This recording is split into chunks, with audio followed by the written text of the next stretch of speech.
All right, welcome everyone to this class on Kabbalah. Very exciting, very mysterious. I'm sure there's a lot of apprehension and curiosity going on in everyone's minds right now about what we're about to discuss and about to start learning about. And it's Kabbalah. I'm very excited. You know, some of you, it's not your first time joining a JLI course. It's maybe your second or third time. We have 3 courses every single year, and they've been doing this for the past 20 years. So they've put out, tens of courses on all different topics. And I'm very excited about this course, which we're about to start, because it really is a authentic, genuine dive into some of the deepest, most mystical, and most treasured parts of our Jewish heritage. And it's not watered down. You're getting an authentic taste of what's been reserved for the select few for hundreds of years. And it's very exciting. I want to start before we dive in we can't start any class nowadays without mentioning our brothers and sisters in the land of Israel. And I want to dedicate all the learning of Torah that we're going to do in the next hour for the sake of our brothers and sisters in Israel, that they should have first of all, the IDF soldiers should have complete success in their mission. The hostages should return safely. The wounded should be fully healed, and there should be peace, true peace in Eretz Yisrael very, very soon. And everything we do today should be in their merit. So, Amen. Amen. Thank you. So, today's lesson is titled The Evolution of Ego, and we'll see why in a moment. But before we begin, I want to hear from you. What do you think Kabbalah is? Kabbalah could mean so many different things to different people. So let's try to see what's on everyone's mind. So I'm going to ask everyone for a moment to think what comes to mind when you hear the word Kabbalah. And if you could write it down in the meeting chat, and we're going to read the responses. So the meeting chat's on the side. You could type down just 1 or 2 words. 3 words or less. Let's do it like that. What do you think of when you think of the word Kabbalah? All right, we got 1 answer in. I don't know how to do this. Or you could just tell me in a moment. Okay, we have 2 answers. Oh, chat. There you go. Oh, Chat. you click on, you've got toolbox clicked. Okay. Okay. Do you click on, see over there, the green? The little green right there. Okay. Try that. See if you can click on that. You know what, Stephen, Victoria, you could just tell it to me. All right. Yeah. Okay. I think, okay, do you want me to? I know that Zoom is not your forte, and Not I'm mine. trying, so Sorry. I apologize. All right, so we'll start with you, Stephen, Victoria. What do you think of when you think of the word Kabbalah? And you could use a little more than 3 words. I believe, I don't know, I had heard that Kabbalah meant to receive. To receive. That's the literal translation of the word Kabbalah, and it's true, to receive. Okay, Rhonda, one person said, a connection of my being to the universe. Okay, another person said, the learning of the spiritual aspects of our existence. And finally, one person said, Madonna. So we see very different feelings come up for us when we think of the word Kabbalah.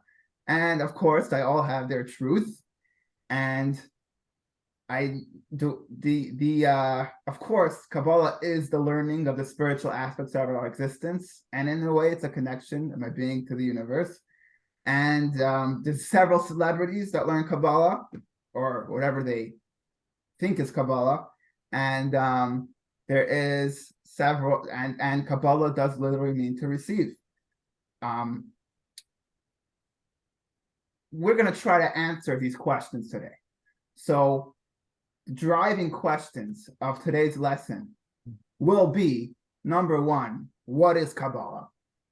Number two, once we know what it is, what are its central teachings? What's the main message of Kabbalah? And throughout the course, we're going to learn the significance of some of its key terms. Different words are thrown around when we learn Kabbalah, and we're going to collect them and learn their meanings. And number four is, how are these teachings relevant to my everyday life? And that last question is so important. There was once a rabbi who was approached by one of his congregants, and he said, "Rabbi, my father has been playing the lottery for many years. He never won a dime, but he's been doing this for years and years. And just yesterday, the family realized that he won $100 million. And he's already a senior citizen. And we're worried if we're going to share the news with him that he won, he's going to have a heart attack on the spot. And it'll be very dangerous to his health. As the rabbi, can you perhaps approach him after services in the synagogue and find a way to gently break the news to him that he won $100 million? Okay, the rabbi said, very interesting mission. I'll do my best. Sure enough, the next day after services, the rabbi calls Johnny over and he says, "Johnny, how are you? How's your day? How's it going? Let me ask you a question, Johnny. If you won $100 million, what would you do with it?" Johnny puts his hands on the rabbi's shoulder and says, "Rabbi, if I won $100 million, the first thing I would do is write a check for $50 million and give it to the synagogue." And the rabbi had a heart attack on the spot. So we could hear about things and we could read things, but if they have no relevance to my life, our heart doesn't move. We don't have a heart attack, or we don't really understand the true depth of what we're learning.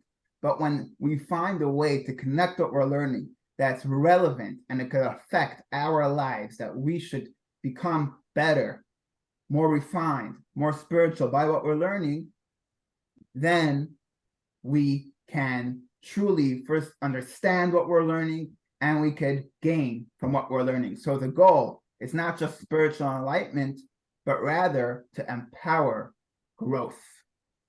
So this is the goal for today. And today we're going to mainly answer 3 of these questions, and which is, what is Kabbalah, its central teachings, and what's the significance of its key terms. And throughout the next 6 lessons, we're going to learn several different steps in this process. So diving right in, so some of you have a student book because you signed up 2 weeks ago and it was shipped to your home, and you should have it with you. And some of you signed up very recently and you don't, we will send it out in the next week or 2. But in your student book, you have a picture, or it's on the screen, of these diagrams from ancient Kabbalah books. One is from Moshe Cardavaro, the Ramak. One is from Rav Shabtai Horowitz, 2 ancient Kabbalists. And the first thing that comes to mind when we open up a book of Kabbalah are these diagrams. If you open up a Talmud, you won't find diagrams. If you open up a Chumash, you won't find diagrams. If you open up most books of Jewish thought, there's no pictures. The only picture books are Kabbalah books. What are these pictures? What do they represent? What is going on here? Now, before I continue, I forgot to mention that if you have any questions as we're learning, it's completely okay to interrupt me and interject with your question. If you want to clarify something, please definitely feel free. So let's open up our textbooks to text number 1. And we're going to read a text from a Kabbalah book. And if you don't have the textbooks, just listen closely. And this text will be the opening starting point, how we could begin to approach the study of the topic that is Kabbalah. So Tina, could you read for us text number 1? The mortal mirror. A mortal is a mirror for the spirit, for the supernal reality. All that exists in both higher and lower realms is present in microcosmic form within the human. This is the deeper significance of the Torah's statement that the human was created in the divine image. And this is why we say, from my flesh, I envision God. Thank you. That was a quote from Reb Meir Ibn Gabbai, one of the early Kabbalists. So what Tina just told us is that there is a mirror present in the universe. And that mirror is the human being. Humanity is a mirror for God. Kabbalah is the study of God. Kabbalah is a study, like someone shared, the spiritual aspects of existence. It's a way of connecting ourselves to God. But in order to understand God, we first need to understand ourselves, because we all learned in Genesis, in the first couple verses of the Bible, that God created man in his image. What does that mean? That means that when we look into ourselves and when we study ourselves, we gain deeper insight into what is God. Now, if you receive the student book, you would have received a map, and you'll receive it soon, which looks like this. You have it in your book, and this map has 2 sides to it. One side is called the order of the devolution, and the other side is called in the divine image. One side is a ladder. You broke out. Yeah, we lost We you. didn't hear you. Oh, thank you. My internet connection is unstable. All right, let's try that again. This map, 2 sides. One side is a ladder to God, and one side is the ladder of the human being. And they're parallel to each other, because throughout the course, we'll be referring to this map to describe what level are we learning and how that parallels to the human being. So, there's, to recap what we just said, the goal of Kabbalah is to connect and understand our God. What is he? How do we connect him? And how did we get here? And in order to understand that, we have to understand what is a human being and how our soul operates. So when we learn the operations and the mechanics of our soul, that gives us insight into the operation and mechanics of God. So, for example, the human being, whenever he, picture yourselves, I don't know if all of you are homeowners or home builders or renters, or there was definitely a point in your life where you created or accomplished a major task which you wanted to do. And within yourselves, and we'll just use the example of buying a home, there's a hierarchy of how that idea of having a home came into being. It started with pleasure. You knew deep inside you, there's a part of you that knows you have to have a home and you don't want to be homeless. There's an innate human need to have a home.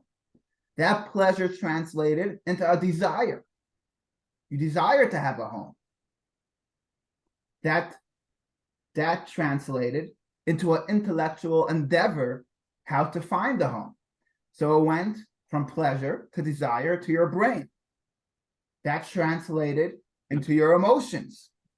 You started going into real estate agents, and every home made you feel something different. And finally, it translated into your thoughts. You had to think it over. You spoke it over with friends into your speech. And finally, it went into action. So we have our 7 steps that are going on inside a person just for that, before he signs the dotted line to having a contract. Each one of these steps is an entire world unto itself. And each one of these are paralleled when God created the world. And the goal of Kabbalah is to examine these steps and to understand these steps, what it means in relation of God's creation. And that's called, before we continue, that's called Seder Hishtalshalut. Can we say that word together? 1, 2, 3. Seder. Seder Hishtalshalut.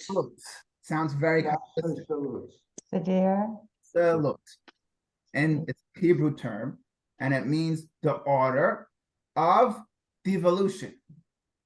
When God created the world, there was an order of devolution, a ladder. Rhonda, could you read for us text number 2, which is also from a Kabbalistic book? If you have it in your student book, it's on page 7. If you're comfortable. Sorry, I was trying to get off mute. Yes, all right. Okay, Go ahead.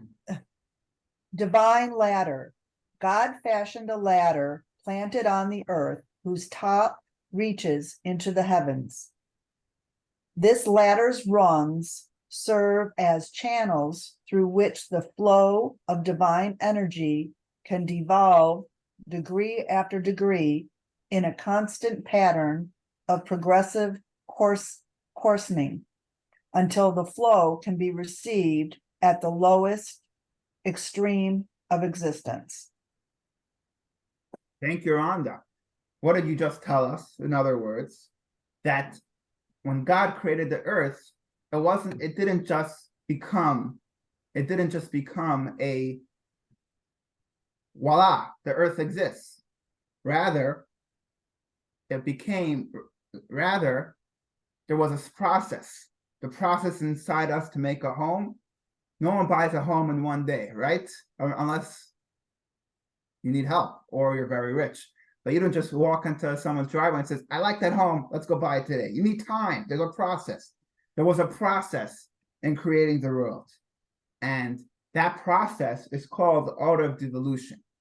That's Seder Hishtalshalut. That's key term number 1. Seder Hishtalshalut. You have it in your books, and you also have it in this paper on the other side of the map. You have all the key terms. Seder Hishtalshalut, the system of devolution, the many degrees of systematic descent that stretch between God's desire to create a universe and the tangible result of the goal. Now, what is Kabbalah? After that long introduction, what is Kabbalah? Kabbalah is a sophisticated exploration of the order of evolution. That's what Kabbalah is. Everything what Kabbalah is really is hundreds and hundreds of pages of very, very concise texts which are dedicated to exploring this order of devolution, this ladder of the infinite God who's beyond any definition to planet Earth and our universe. What is in between that? That order of descent, how it went from desire to pleasure, from pleasure to desire, to intellect, to emotion, to thought, to speech, to action. That level of descent, that's what Kabbalah is dedicated to exploring. And that's what Kabbalah is. Why? And by the way, if you didn't understand any of these levels, that's totally good because we didn't explain them yet. We're just trying to give the big picture. That's what Kabbalah is. And why is that important? Or before we get to the why, we'll speak about the how. No, we'll speak about the why first. Why is it important to learn about the system of devolution? Two reasons. Number one, there's a theological reason. When we learn about God, we create a relationship with him. Just like you can't be married to someone you don't know, and you can't have a relationship with someone that you don't understand. We can't have a relationship with God if we don't understand him. So it's one thing to say, I believe in God, or I fear God, or I love God. But when you truly understand what God is about, in our limited understanding, and understanding the great divide and the great many layers and layers and layers there is to the divinity, that expands and that enriches and increases our appreciation and reverence for God to a level way beyond what's possible without the study of Kabbalah. So the study of Kabbalah is important from a theological perspective to gain appreciation, reverence, love, and fear for God. And it's also important because remember what we said in the beginning, our soul is a mirror of God. The more we understand God, the more we come to understand ourselves. Kabbalah, because it explores this ladder, it's also in a sense exploring ourselves, our own souls. And and every single lesson will take a moment of seeing of what Kabbalah is, and then see how that applies to the human psyche, and realize how understanding God helps us understand ourselves. It helps us understand what makes us tick, because we are created in the image of God. We're created in the image of, of Seder Stalshus. Finally, how do we learn Kabbalah? Kabbalah cannot be learned with our preconceived notions. So in the beginning, we asked, what is Kabbalah, right? We have to make sure to shed any of our preconceived notions and any of our assumptions of what we think Kabbalah is.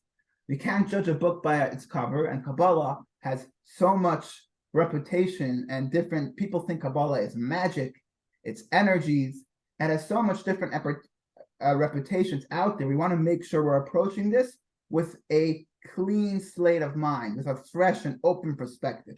And it's also very important, as it says on the screen, that we have to realize that we're learning something which is non-material. It's spiritual. So we can't be like Amelia Bedelia. Does everyone know what Amelia Bedelia is? Yes, of course. Victoria. Yes. And Ron knows. Tina, have you ever read Amelia Bedelia? It's a set of children's books, which the premise of all those books is that there's a maid named Amelia Bedelia, which takes everything literally. So the master of the house tells Amelia, could you turn off the light? Could you put out the lights? And she goes and unscrews the light bulbs and hangs them on the cloth sign. It's a great, I forgot who the author is, but it's a really very interesting book. Oh, we actually have a picture of it right here on our screen. See, that's a quote from that book. She's hanging up light bulbs because her boss told her, put the lights out.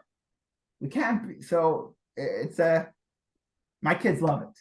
But Amelia Bedelia is taking things too literally. When we learn Kabbalah and we see a diagram like this with all the circles, we have to realize to strip away everything which we think it is and realize that it's just a glimmer of beyond the curtain, right?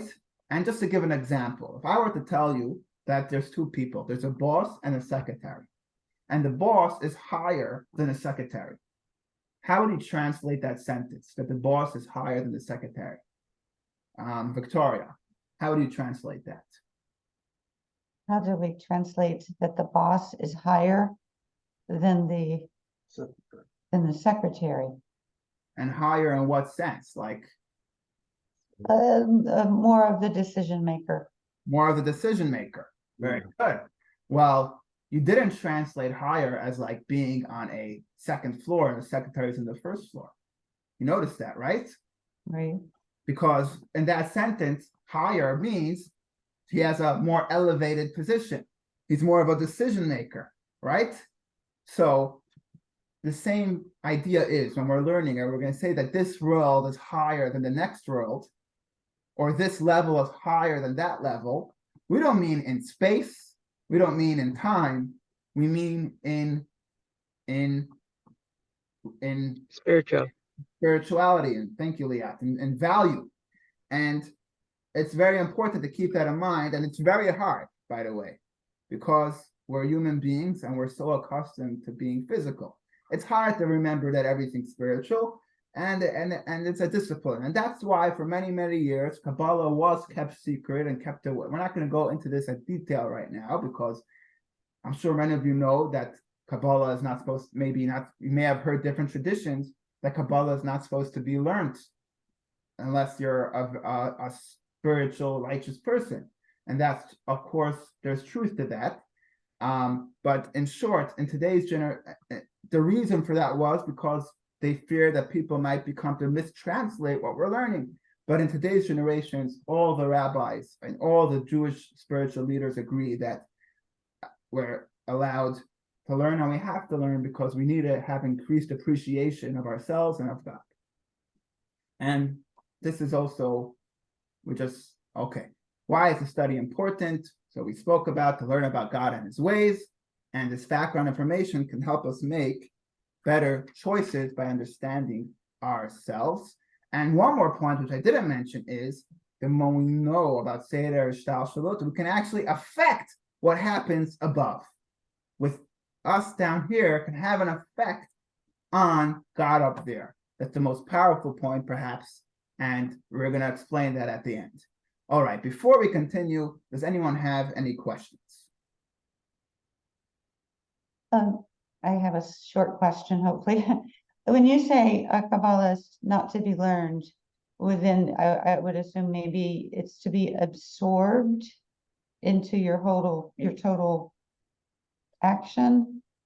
So it's translated into action, which means you didn't just cerebrally learn it, but you absorbed it heart-wise. Would that be That's an interesting point. What I was referring to was that, you know, even 100 years ago, Kabbalah wasn't as well learned, as widely learned as it was today, because it was kept secret. And today, those secrets are revealed. That's what I was referring to. But you're making a good point. Kabbalah shouldn't be just learned; it should affect our action. Do you think because do you think because we've society, people have just evolved, closer, and there's more of us that are feeling the connection in the world, and that's why it's so greater right now, and that's why it's so important to put that in there, so these people that are reaching out right now, and knowing that there's something else going on, and with the knowledge like that, it's going to push them in that, you know what I mean, and push us over the hump. That's what I'm saying. You know what I mean? So I don't know. Maybe. The main message, the main idea is that because we're living today in a time where spirituality is needed so much more, it's like we have to start using all our ammunition.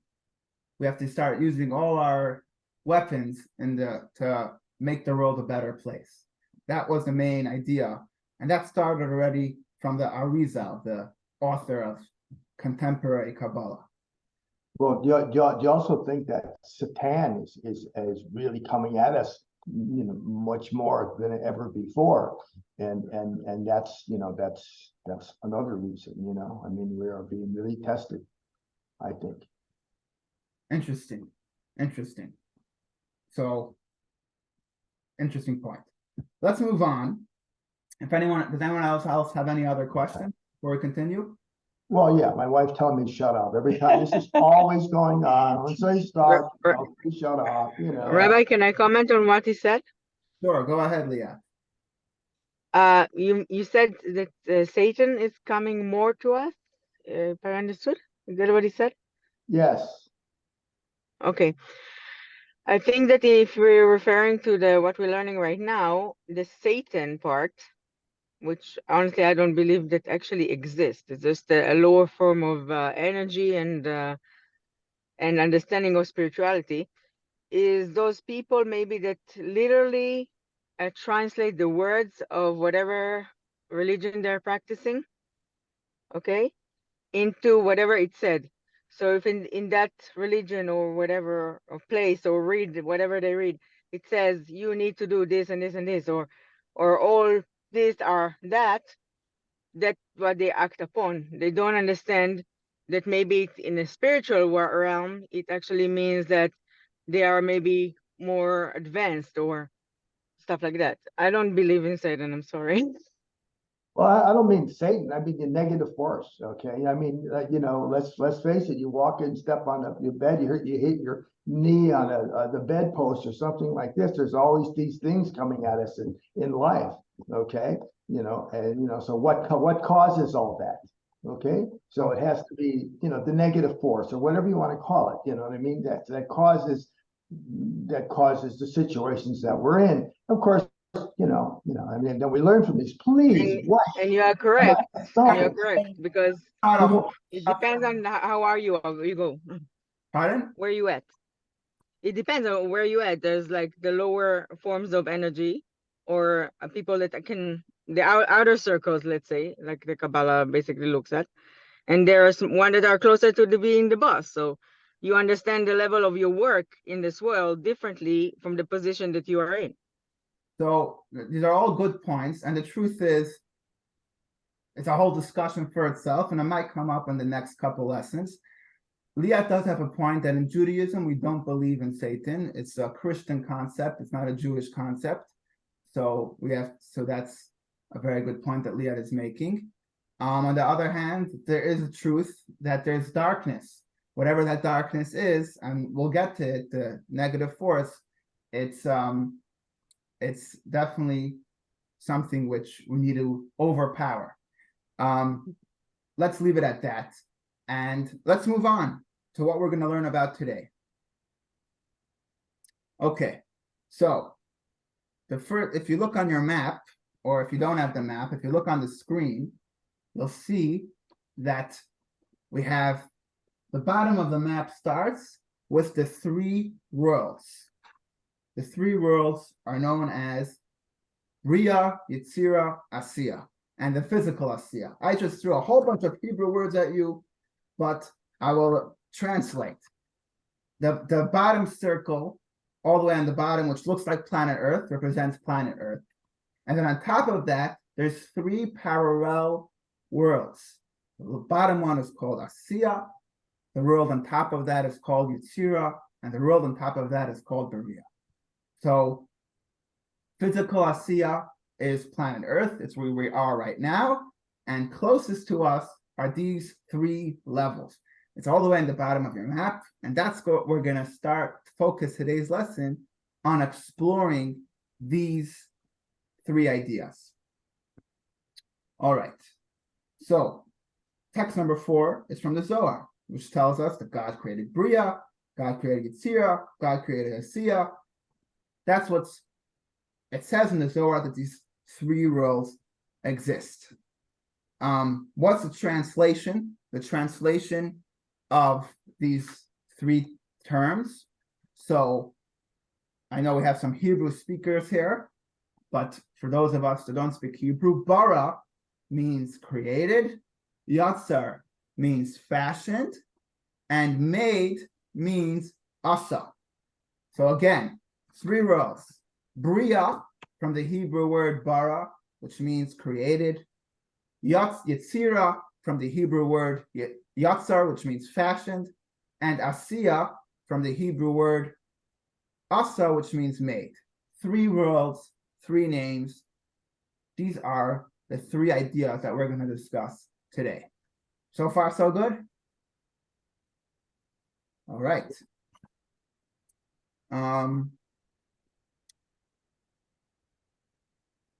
If you look in your student books, there's on page 10, we have the key term number 2. They have an acronym. These 3 worlds, which we showed you over here, they have an acronym. The acronym in Hebrew is called Bia. That's the first 3 letters of those worlds: Bria, Yetzira, Asiya. Now, what is the idea? What is the idea of these 3 worlds? When I say world, by the way, you might be imagining another planet. It's not another planet. It's not another universe. It's not where Star Wars is. When we say another world, we mean another plane, another dimension, a level, a place in godliness so far from us that the only way we could refer to it is that it's in a different world, right? If you want to speak about someone who's so different from you, like my wife, sometimes says that about me, that I'm in a different world, right? So we're referring to something which is in a different world. Bria, Yitzira, Asiya. What's the idea? So what is the number one chidush, novelty of creation? When God created the world, what was the greatest accomplishment of creating the world? Anyone wants to try to answer that question?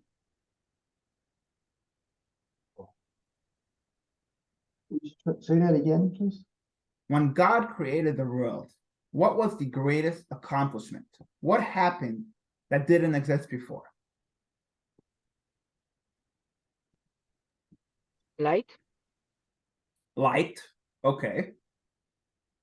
Consciousness beyond God. Consciousness beyond God. Man, Man. Rhonda, you said man? yes, Man. I did. All good answers. And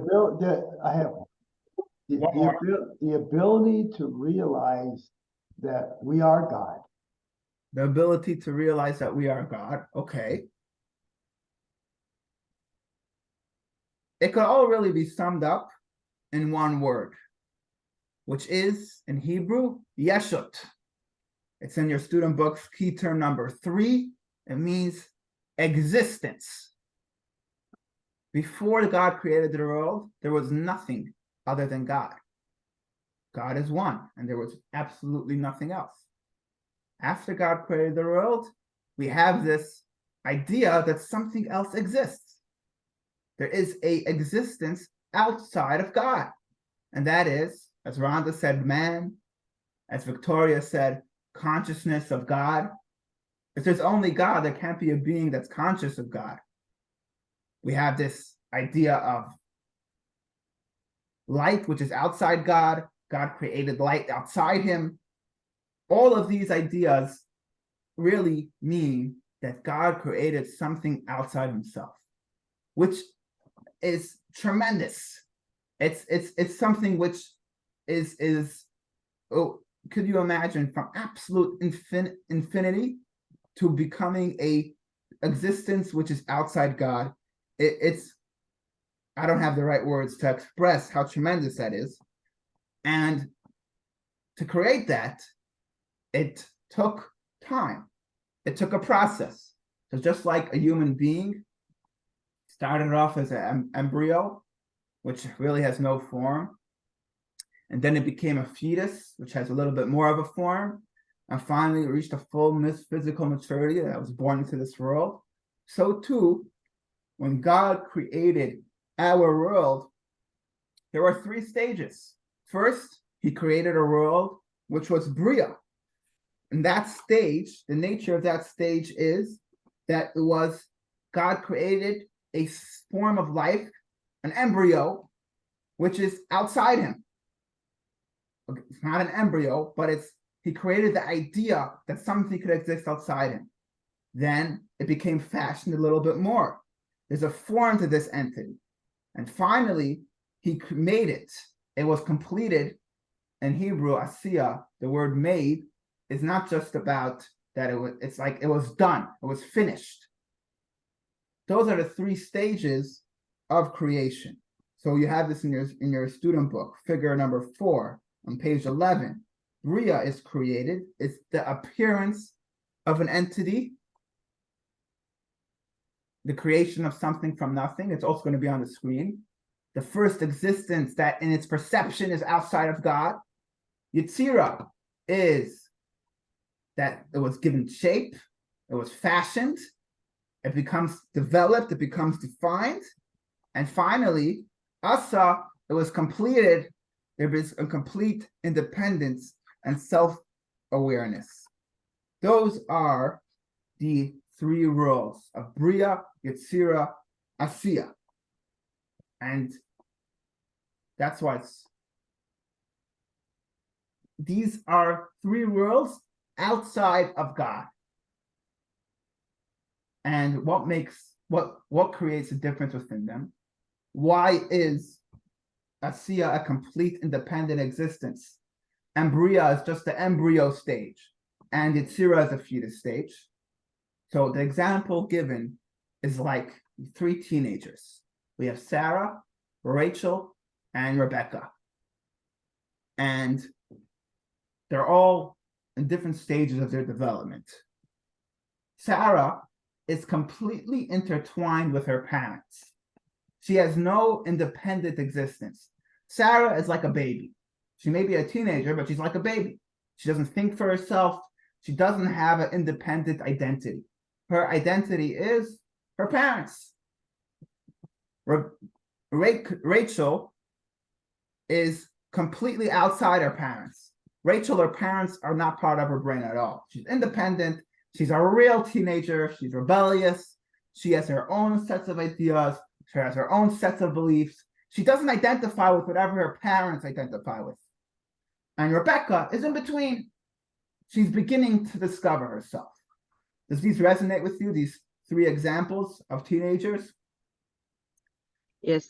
It does. How many of you have teenagers or had teenagers?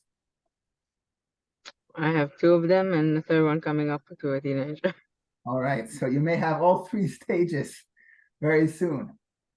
So I don't have any teenagers, but I was once a teenager myself. My oldest is 2 years old. So what causes the difference between these different teenagers? We all know it may have to do with the parents. Sarah's parents, or parents of young children, are very overprotective. They're constantly hovering over their children. They don't give their children any space.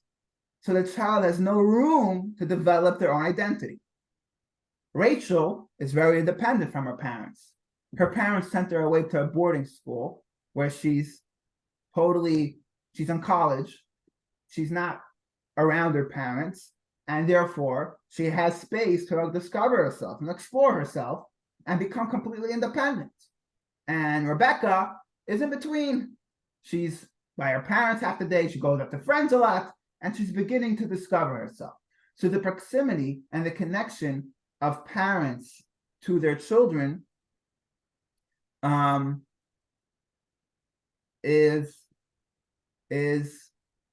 it really creates the different levels of dependence.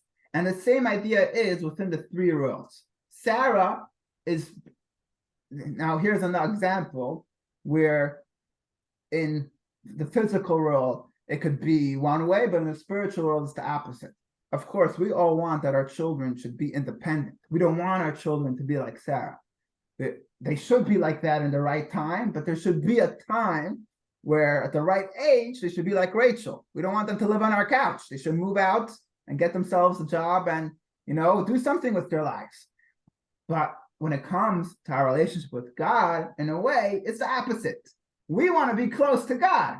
So we want to be like Sarah, that we don't have to make choices and struggle and find God. It should be that we're one with God. But we're more like Rachel, that God is totally independent. We're totally independent from God. And in fact, we don't consult with our godly selves that much. If I may say something, I've raised 5 kids. I'm 75 years old. Same process. And they're all different in their own ways and their beliefs. Okay, please don't do that. Okay, put that back, please. And so that, and then you also kind of mentioned you want them to go off on their own. That's a philosophy not my age right now, that I don't think that's a good thing. I think they should stay close to the family and stay close to the parents and stay close. That's what I believe. I think we've lost all that. And I refer back to the Amish people in Ohio. where the children take over the house and the family, and this goes on and on and on, how it used to be. So I think being independent and leaving and separating yourself from your source, okay, is not right. I think that's my philosophy anyhow. So Interesting. Thank you for sharing, Steve. Right. We were giving a general example. Of course, there has to be, depending on the parents and depending on the children and depending on their place in the world, there's many different philosophies about this. But this is the example, and thank you for sharing your perspective. Back to the idea. We're completely independent from God. Rebecca is like would be like a world in between, where we're cognizant of God, we're very aware of Him, but we're beginning to feel our own independence.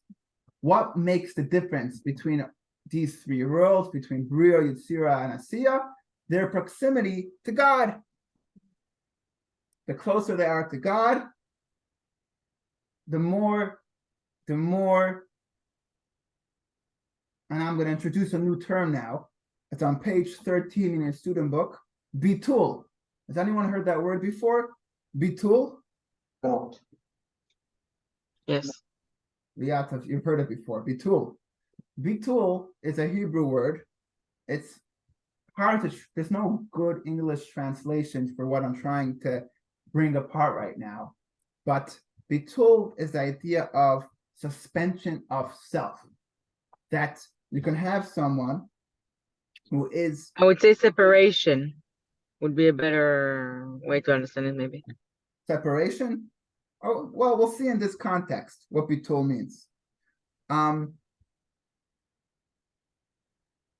Imagine bitul is this when you're in the orbit of someone greater than you, that you suspend yourself, you surrender yourself, you nullify yourself, and everything. Well, the only thing which exists is the other.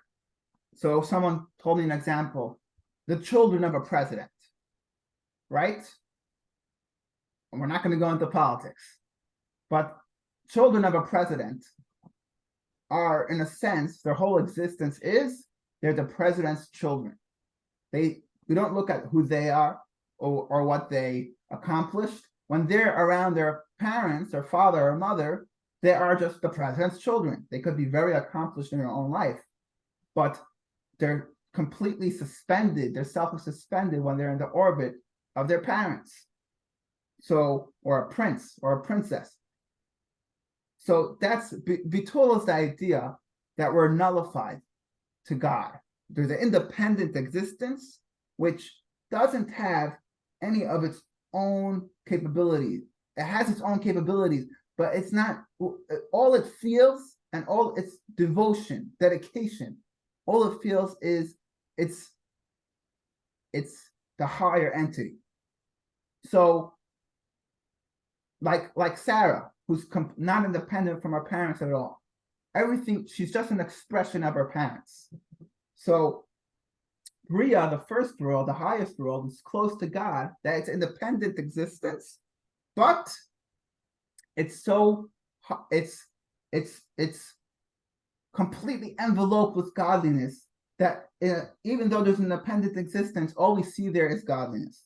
Yetzirah, Asiya is the opposite. Asiya is the idea that God is completely separate from existence, and Yetzirah is somewhere in the middle. So Asiya, again, God feels someone, now I'm referring to the screen, God feels someone distant from us.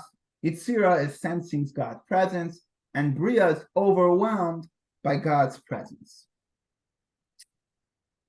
That completes our explanation of what is the three roles. Before we continue, any questions? Not a question, but I think that maybe to look at it like a project, you know? When you think about doing something, you get this good idea and you want to come to make it into creating something. Let's say I want to redo my kitchen. So I I have the idea that's, I guess, the Bria. And then I'm starting to actually do the actions, take the action and create this new kitchen. But once the kitchen is done, it's its own entity in a way. It's already done. Liat, you stole the next part of the class out of my mouth. We're gonna see. You're Sorry. very true, and we're gonna get to that in the next part of the class. Very good. Any questions before we continue? Okay, I love it. I'm glad everything I'm saying makes sense. All right, so we're now going to start trying to translate what we just said into human behavior. If you look on your map, Bria like Liat just brought out, Bria parallels thought, Yitzira parallels speech, and Asiya parallels action. Now, I want to make you notice something about thought, speech, and action. You may have noticed this before, and you may have not noticed this before, but if you have a pen and paper, do me a favor and write these two sentences. I want you to write 2 + 2 = 5.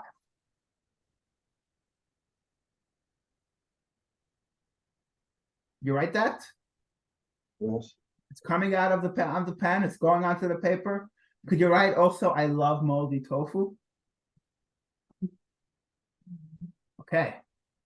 Now, Tina, were you successful in writing it? Yeah, okay, it worked. Yeah, Now let's say it. Let's say it together. 2 + 2 = 2 = 5. I love moldy love tofu. moldy tofu. Okay. Well, I think we all succeeded in saying it. Now, let's think it. So we think in our mind, 2 + 2 = 5. Could you think that? Let me know if you succeeded in thinking that.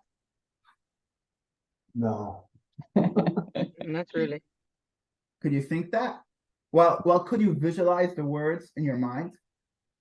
Could they come up in your mind as 2 + 2 = 5? No. It's like believing something abstract or making. Second, I'm not asking you to understand it. I'm asking you to think it. No. But Google would. I can think about it. Yeah. A lot of biases comes up and say, yeah, it's not true. Yeah, exactly. To think it, but something tells you. So I'm not asking you to understand it. I'm asking you to think it. Very important difference. You could think it, but not understand it. Right? I can Yes. there, but I can't picture the numbers in my head like on the screen. Just doesn't conceive. You could picture the 2 and the plus sign and the 2 and the equals and the 5. You could picture Yeah, it. it's hard. It's not- And you could picture the words. You could think of the words, I love moldy tofu. Yeah. What I'm trying to bring out to you is that thought and understanding is not the same thing. And I'm also trying to bring out to you, that's the next part. Could you understand 2 + 2 = 5? No, you Understand it? No. no. That we all agree. You can't understand it. Could you feel attracted to moldy tofu? No. It's great. I don't like tofu, moldy or not, but definitely not moldy tofu. We could say the words I love moldy tofu, but we can't feel it unless you do it. But I think we can't really feel an attraction to moldy tofu, even though I could think it, say it, and write it. What does that tell us? This tells us that within the human soul, thought, speech, let me go back for a moment. Thought, speech, and action are outside your soul. These are tools which could operate outside your soul. You could think and say and do things which are contradictory to who you are. You could think things that don't make sense. You could say things that you don't mean, and you could do things that you don't agree with. These are all parts of you which are outside you. And that's why, because it's outside you, it's so easy to change. You could change things which aren't you. They can operate in ways that contradict your soul. They can easily be changed. And that's why they're referred to in Hebrew as, or in Kabbalistic terms, they're referred to as levushim. Levushim is Hebrew for clothes. Clothes are anything which could be put on and taken off. Our speech, our thoughts, and our actions. Can you repeat the lebushim, because he said lebushim and then it got frozen. Oh, my apologies. Thank you. Clothes, levushim, clothes, are anything which you could put on or take off. And our thoughts, speech, and action are, in a sense, like our clothes, because we could change them at will. We could say something and change what we said, say something else. We could do one thing and do something else. We could even replace our thoughts with other thoughts. These are all ideas which could be changed. And I'm going to ask you again, Tina, because I don't, Stephen, sorry, you don't have the textbook, right? So I'm going to ask you again, Tina, to read text 6a, which is on page 15. Removable. Beriah, Yetzirah, and Asiya are comparable to physical garments. We can always remove our garments and dress in alternative garments because garments are not part of our essential selves. In the soul's experience, this correlates to thought, speech, and action, which are not relevant to the core of the soul, but serve only as its garments. Very well. Thank you. That's a quote from Rab Shneir Zalman of Liadi. So, Bria, Yetzirah, and their physical garments could always be changed. And even thoughts, by the way, we're always thinking thoughts. Our mind can never be blank, but we could always decide what to think.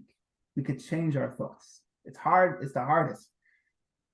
So these are three levels, planes within us, which are not us, and they could be outside us. Now, even though these three levels are outside us, there's a huge difference between them. Let's all do an exercise. I want you all to think of someone you love. Don't tell us who, just think of someone you love. You have someone in mind? Be a child, parent, spouse, a friend. Now, using a gesture, try to convey that love using a gesture.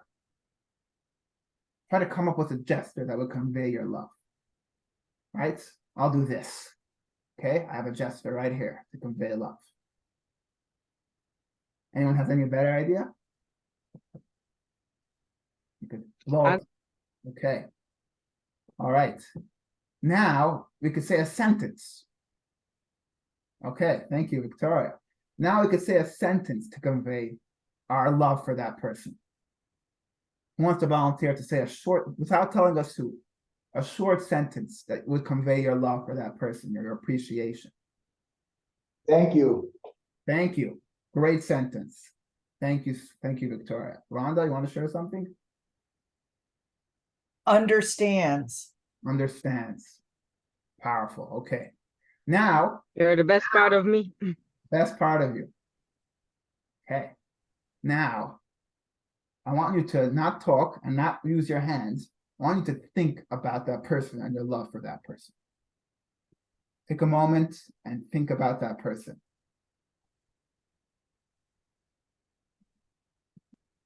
All right, now don't cry. Let's come back to the class. What action which one of those exercises allowed you to feel the love the most? Was it the gesture? Was it the words? Or when you thought about them? Thought. Thought, without a doubt. Unanimous, thought. So all of these are outside us, but each one is more connected to us. So in thought is so much a part of us that we can't even distinguish between thinking something and understanding something. And therefore, when we think about something, it's very powerful. Speech is more a part of us. It's more powerful than gestures, but it's less powerful than thought. And finally, gestures are completely outside of us. Our hands, our actions are completely outside. They're so outside that they have their own identity, that I could build a furniture, I could fashion something, I can make something and walk away, and no one will ever even know I was there. It's completely beyond me. This is very similar to the three worlds, right? Bria is like thought. It's the highest level. It senses actually, this was on the screen. It's just, let's repeat what we just said about thought, speech, and action. Thought senses the soul's feelings the most forcefully. It's constantly churning. Because thought is the most connected to the soul, that's why you can't turn off your brain. It's always working. It starts from when you're sleeping. And even when you're sleeping, it's working. We just don't, our dreams. And that's why thought, by the way, is private. Just like I can't see your soul, I can't see your thoughts. That's like Bria. That is like the world, like Sarah, that's totally surrendered to God. It senses God the most. Even though it's not God, it's outside God. Speech doesn't run constantly by most people. We have to sometimes, there was once a guy who came to a doctor and he said, "Doctor, I need your help. I'm always talking to myself." So the doctor asked, "Well, do you have any pain from talking to yourself?" And the guy said, "No." So the doctor said, "Well, I'm a doctor. I can't help you. What do you want? Everyone talks to themselves." So the guy said, "But you don't understand. Do you know what a nunnik I am? You know how annoying I am?" That was a joke. So some people don't stop talking, but usually we're supposed to stop talking. It's observable by other people, but it's still part of us. The words are coming out of my mouth. You could see who's saying it. It's not tangible. That's like Yetzirah. That's like the middle world. And finally, action is outside of us. It's physical and tangible. It's like the literal world outside. So these are the three levels of Bria, Yetzirah, and Asiya, like you have it in your books in figure 1.5. That's how that parallels in our world. Before we continue, any questions? Okay, I'm going to take that as so far so good. Now, so what do we learn today? And we're now coming to the final part of today's class. What did we learn today? We learned what Kabbalah is. We started learning about the lowest levels in Kabbalah, which is the three worlds, the bottom of the map. Throughout the course, we're going to go up the map. Bria, Yetzirah, Asiya, which is outside of God. It's the three stages to get to the physical world, and it corresponds to the human being, to thought, speech, and action. Now remember, everything we learned is supposed to affect our lives. What is the lesson for us about what we learned today? That's going to be the final part of today's lesson. And the goal, we're going to start as follows. If there's anything we learned about thought, speech, and action is that we're in control, right?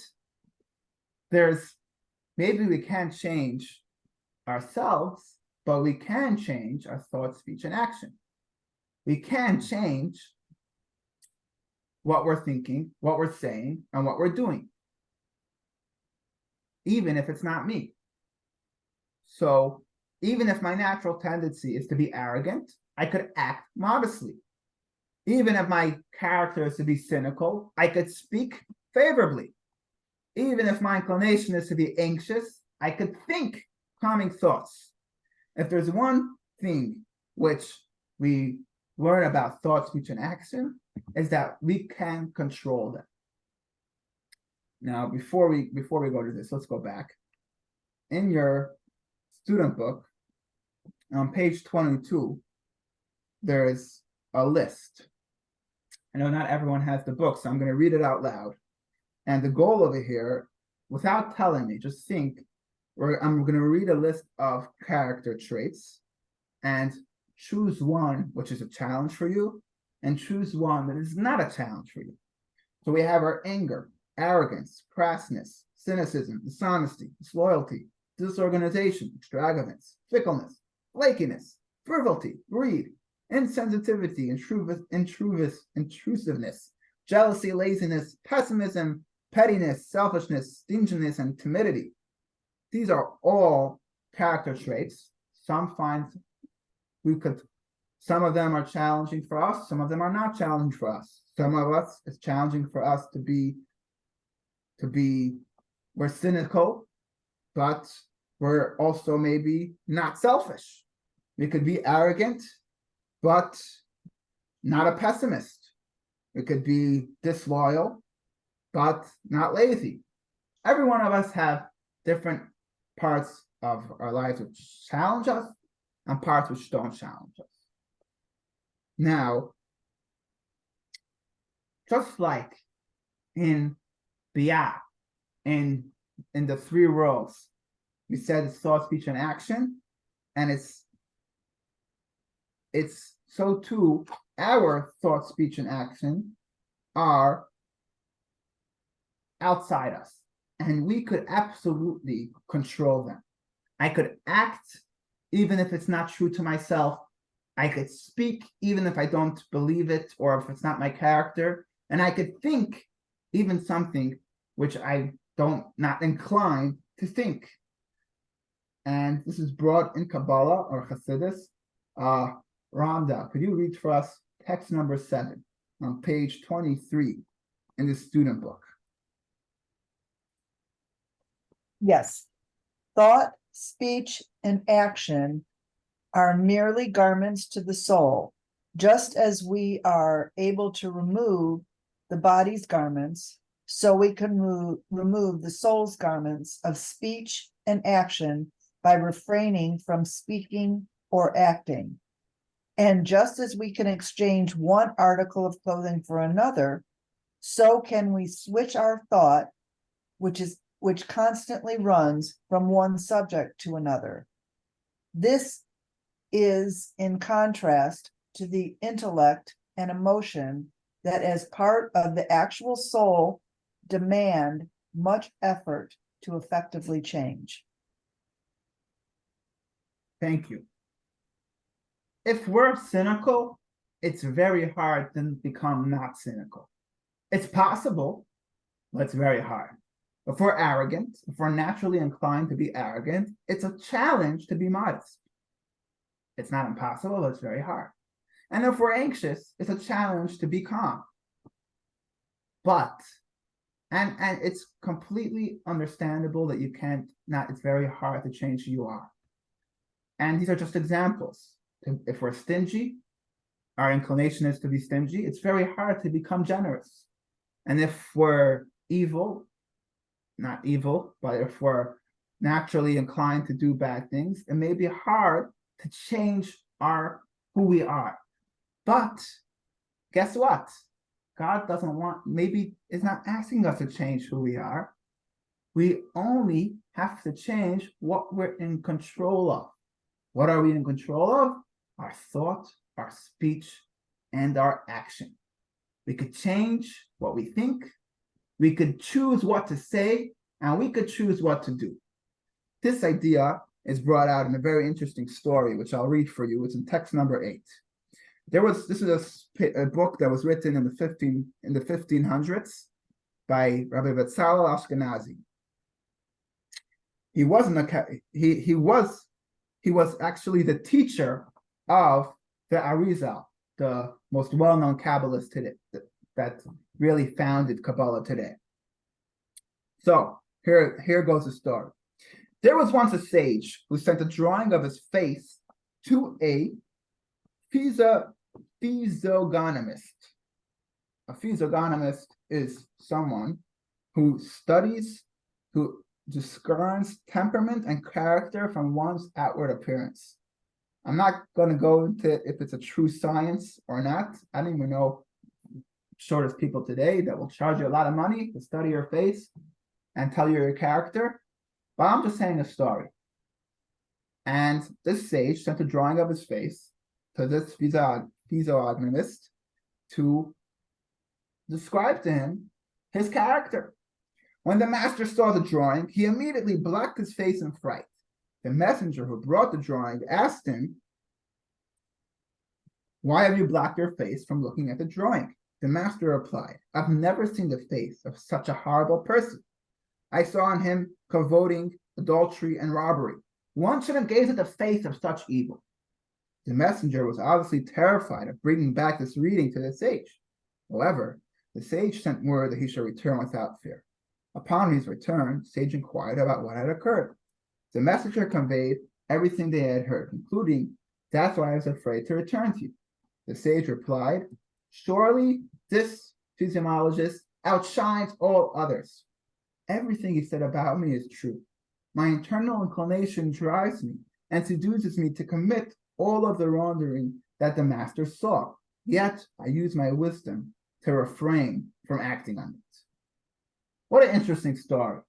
So instead of the sage being offended by the description the person had of him, he actually took it as a compliment. You know why? Because he said, absolutely.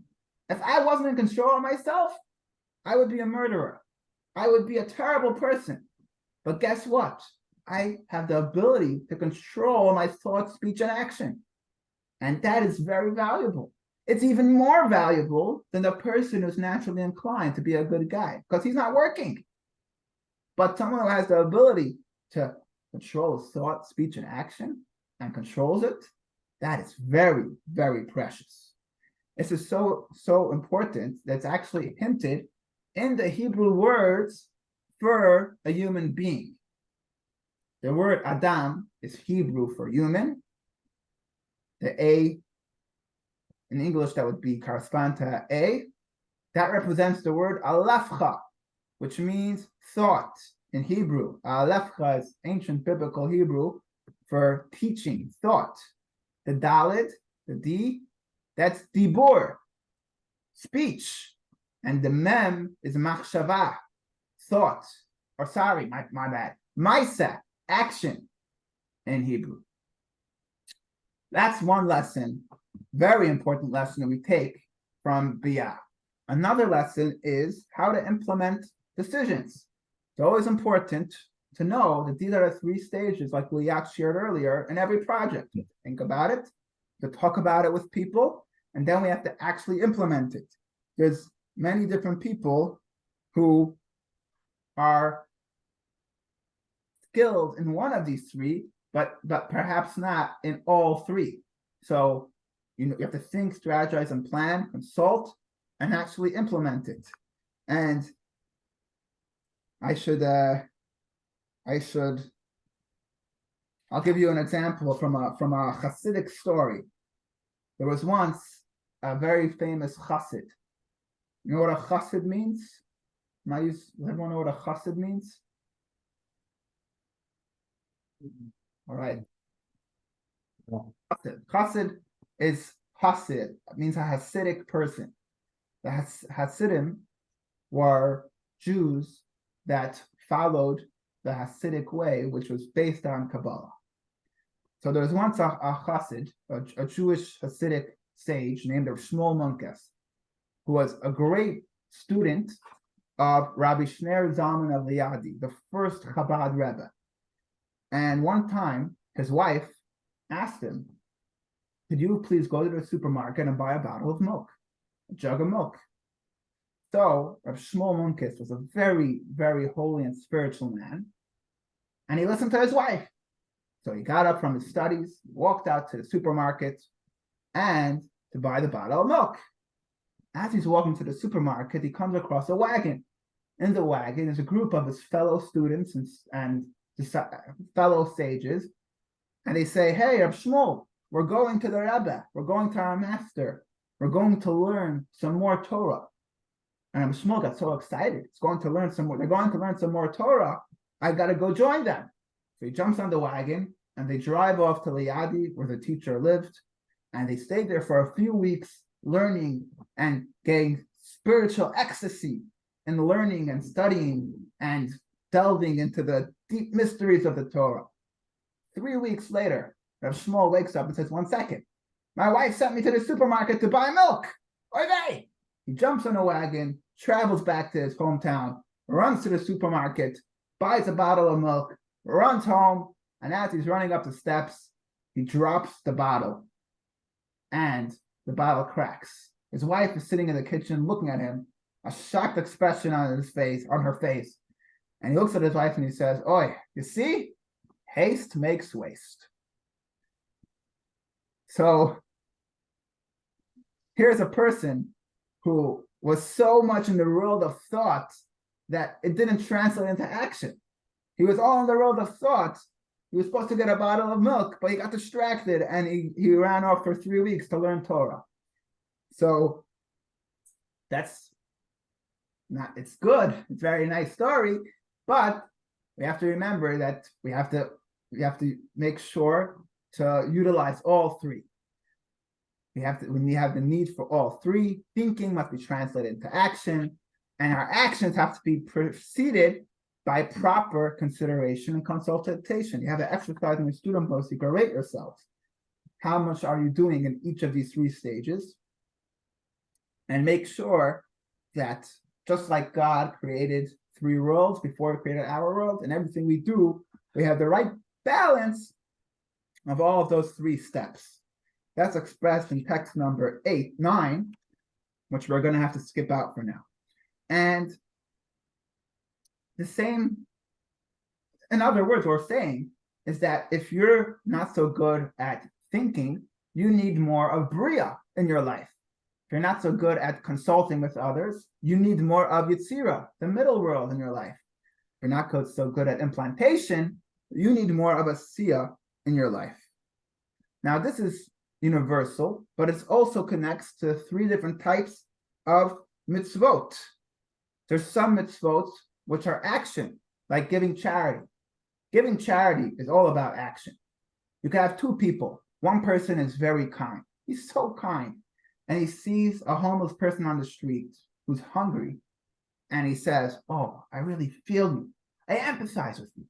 Thoughts and prayers. That's very nice, but he's still hungry. Another person may not be as kind. I may just say, "Hey, here's a sandwich, eat it." But he gave him the sandwich. So charity is about action. Prayer is about thought. Prayer is not an action. Prayer is about thought and speech. There's many different types of mitzvahs. Knowing we could do all of them because we control our thought, speech, and action. But we have to know what's a challenge for us, what's not a challenge for us.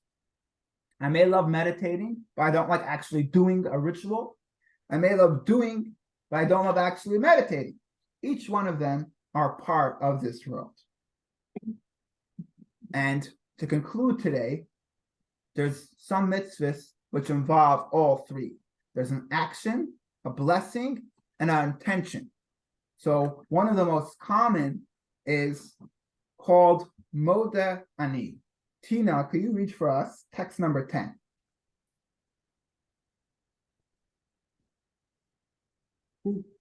As soon as we wake up, we should contemplate before whom we are lying and become aware of the King of Kings and become aware that the King of Kings is close at hand. As it is stated, the entire earth is filled with his glory, Isaiah 6:3. It is best to habituate ourselves immediately upon waking up and recite, Modeh Ani, I thank you, living and eternal King, for you have mercifully restored my soul within me. Great is your faithfulness. This will remind us of God's intimate presence and inspire us to rise energetically. Seeing that the Modeh Ani does not include a divine name, we are permitted to recite it before ritually washing our hands. Beautiful. So this is a section from the Code of Jewish Law. This is the way the Code of Jewish Law wants us to wake up in the morning. As soon as we wake up and our thought starts working, you might be very sleepy. I'm thinking about coffee, but The proper way to be thinking is think about, I woke up another day in God's world. I'm standing before God today. Then you translate that thought into a speech, the prayer of Moda Ani. I thank you, my living and eternal King, for you have mercifully restored my soul within me. Great is your faithfulness. Grateful that you woke up alive. Grateful that God gave you back your soul when you went to sleep. That's a speech. And then finally, we wash our hands in Jewish tradition. In the morning, we wash our hands as if to spiritually say, we're getting ready for the day. We're getting ready for our special mission for today. And that's something which is applicable to everyone, Jews, non-Jews, anyone can have this start of the day. In fact, there's an interesting story of the Rebbe. Does everyone know who the Rebbe is? When I say the Rebbe, Rabbi Moshe? Lubavitch. Rabbi Milubavitch, the Rebbe, the Rabbi Schneerson, the seventh and last Rebbe of Chabad, the movement that I'm a part of.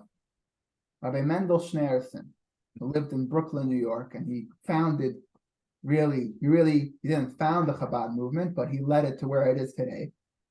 And he lived in Brooklyn, and he commanded the Chabad movement, which is international. Now, there was a group of Chabad rabbis that had a meeting with one of the presidents of the United States. It's become an annual tradition. Once a year, there's a meeting between whoever the president is. Chabad is non-partisan and non-political. So whatever the president is, there's a meeting between him and once a year they meet about, or at least once in his term, they meet to advance Judaism. Liat, what, you have a question? Or, all right. If you do, feel free. So, yes, go ahead, Liat. No, I said I want to say something about the rabbi when you're done. Oh, absolutely. Okay. So now the group that was going to meet the president wanted to bring the president a gift. So they decided they're going to bring the president a shofar.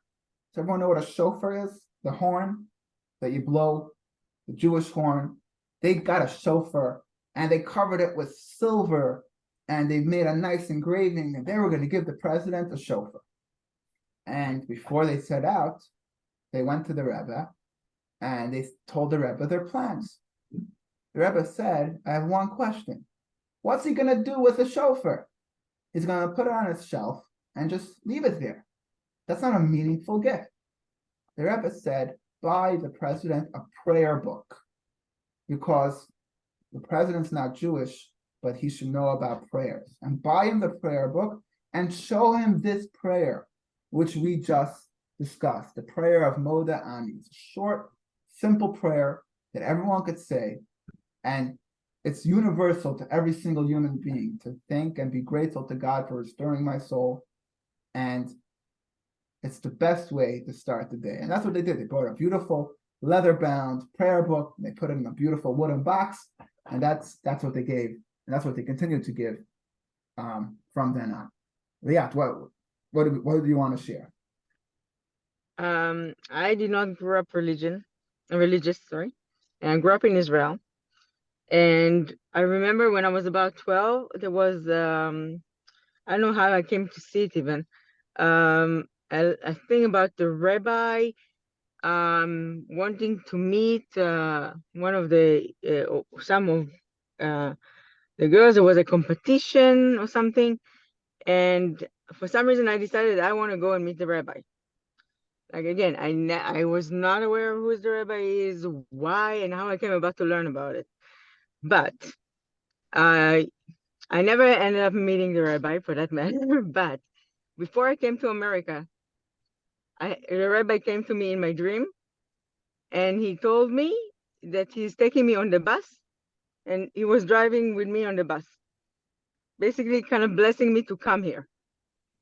And years after, I lived in New York, very close to the rabbi, where the grave is, and which I came to learn that when I lived there after. And I went to see, went to the grave, you know, and all of that, like a lot of people do. And then I saw, or somebody showed me a picture of the event of the rabbi giving, I guess, the blessings and $1 or whatever to the girls that won the competition. That competition that I saw so many years ago. Wow. And that's basically, for me, it's always, you know, was going with me, and that's why I'm more affiliated with Chabad rather than other streams that I came to know a long time. And I'm still not religious, but I do have a very strong belief. So that's my story with a rabbi, and that's where I'm connecting to Chabad in general. Thank you for sharing. It's a beautiful story. Wow. Yeah. So that's very special. I never met the rabbi either. I was born after he passed away, but that's a very special dream. And we hope that these blessings will continue. So let's summarize what we just said on the screen. We contemplate God's relevance to our lives. That's like Bria, the level of thought. We recite Moda Ani, verbalizing it. That's like Yitzira, the level of speech. And finally, we wash our hands. That's the level of action. All right, so we're now going to, that's really summarizes what we learned today. We're going to play a short video on your screen, which is going to summarize everything we learned. Here we go. Oh, it's right over here. Lesson 1. 1 second. You probably can't hear. I need to make sure you can share my sound. Okay. Here you go. Lesson 1. The evolution of ego. 1. The disposition of our internal character need not automatically dictate what occurs in the realm of our thought, speech, and action. We can control our levushim, irrespective of our personality. 2. Our actions should be preceded by proper planning, thought, and consultation, speech. On the other hand, we must make certain to graduate from planning and discussion to engage in concrete action. 3. We can begin each day with a motivational exercise that is a built-in feature of Jewish practice.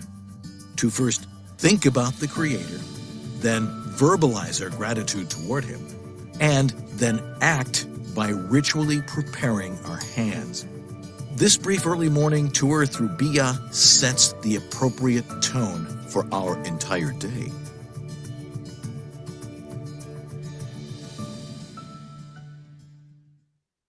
All right. So I hope. Lesson. Oh, there we go. I hope we finished 11:44 on the dot. Perfect timing. And I hope you may have been a little overwhelming to dive deep into the Kabbalah today, but I hope you gained something and learned something new in today's class.